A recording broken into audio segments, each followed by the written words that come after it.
ताजमहल के 22 कमरे सुर्खियों में है, लेकिन ये पहली बार नहीं है जब ताज का 22 नंबर के साथ कोई कनेक्शन जुड़ा है।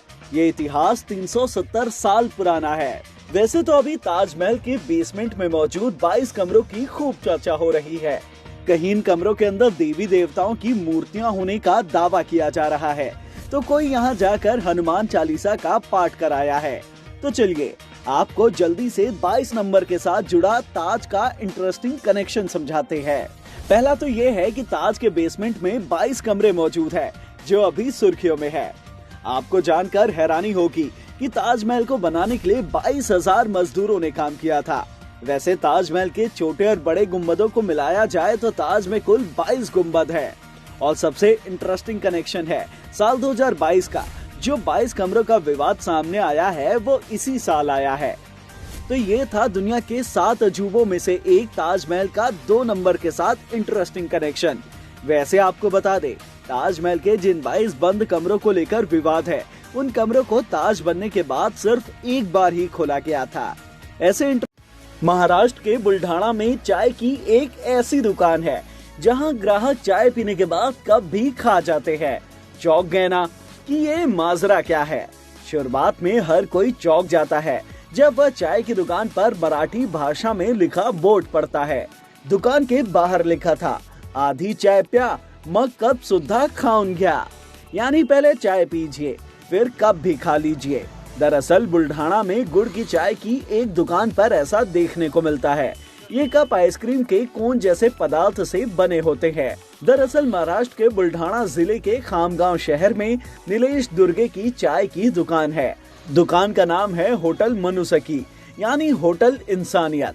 फिलहाल यह होटल और उसकी चाय की चर्चा जिले भर में हो रही है। ग्राहकों को आकर्षित करने के लिए नीलेश ने एक जुगाड़ सोचा। इसी के चलते उसने कांच का, मिट्टी का या कागज के कप का उपयोग न कर आइसक्रीम के कोन जैसे पदार्थ से बने कप में चाय बेचनी शुरू की। लोगों को पहले समझ नहीं आया, फिर नीलेश ने उन्हें बताया कि कप आप खा सकते हैं।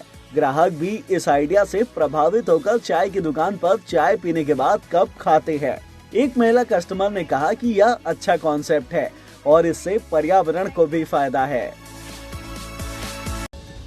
साइक्लोन असानी के असर के बीच आंध्र प्रदेश के श्रीकाकुलम इलाके में तूफान की वजह से समुद्र में उठी लहरों के बीच एक सोने का रथ बहकर आ गया। सुनापल्ली के लोग उस वक्त हैरान रह गए जब उन्होंने लहरों के बीच सोने जैसा रथ देखा। इसके बाद स्थानीय लोग इसे तट तक खींच कर ले आए। इसे देखकर स्थानीय लोगों से लेकर अधिकारी तक हैरान रह गए। ये रथ बंगाल की खाड़ी के पास से आंध्र प्रदेश के श्रीकाकुलम में बहकर पहुंचा है। बंगाल की खाड़ी से तूफान असानी उठा था। इसके चलते आंध्र प्रदेश, तमिलनाडु और पश्चिम बंगाल के कई इलाकों में भारी बारिश भी हुई। तूफान के चलते विशाखापट्टनम और चेन्नई में तमाम उड़ानों को रद्द कर दिया गया। क्या आप टोमेटो फ्लू के बारे में जानते हैं? सीधे कहें तो टमाटर फ्लू, जो बच्चों को अपना शिकार बना रहा है। देश में कोरोना और इस टोमेटो फ्लू ने मिलकर डबल अटैक कर दिया है। केरल में तेजी से केस बढ़े हैं। 12 मई तक राज्य के 80 बच्चे इसकी चपेट में है।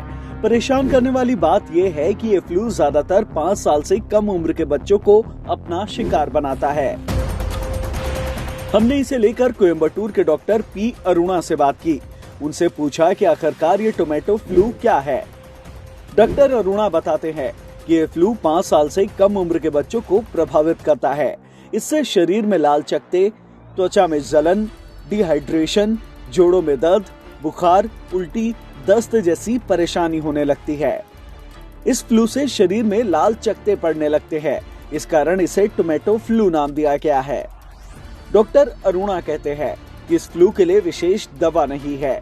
अगर इसकी अच्छे से देखभाल की जाए तो इसके लक्षण अपने आप खत्म होने लगेंगे। ऐसे में हमें ये जानना जरूरी है कि इस फ्लू से बचने के लिए हमें किस तरह की सावधानी बरतनी चाहिए। पहला तो ये है कि संक्रमित व्यक्ति से दूरी बनाकर रखनी चाहिए। ये फ्लू तेजी से फैलता है। दूसरा है, फ्लू से होने वाले फफोलों को खरोचना नहीं चाहिए। तीसरा है, अच्छे से साफ सफाई रखनी चाहिए और ज्यादातर वक्त आराम ही करना चाहिए। चौथा है, संक्रमित व्यक्ति के द्वारा इस्तेमाल किए जा रहे बर्तन, कपड़े और दूसरी चीजों को बार बार साफ करते रहना चाहिए। इसके अलावा ज्यादा से ज्यादा तरल पदार्थ का सेवन करना चाहिए। डॉक्टर सलाह देते हैं कि लक्षण दिखते ही तुरंत डॉक्टर से संपर्क करना चाहिए। अभी तो इस टोमेटो फ्लू के केस केरल में मिले हैं, लेकिन तमिलनाडु और कर्नाटक ने अपनी अपनी सीमाओं पर चौकसी बढ़ा दी है। बताया जा रहा है कि ये फ्लू तेजी से फैलता है। ऐसे ही नॉलेज बढ़ाने वाली एक्सप्लेनर वीडियोस देखने के लिए जुड़े। कब तक चुप बैठे, अब तो कुछ है बोलना, कुछ तुम बोलो कुछ हम बोले, ओ ढोलना। कब तक चुप बैठे, अब तो कुछ है बोलना, कुछ तुम बोलो कुछ हम बोले, ओ ढोलना। कब तक चुप बैठे, अब तो कुछ है बोलना।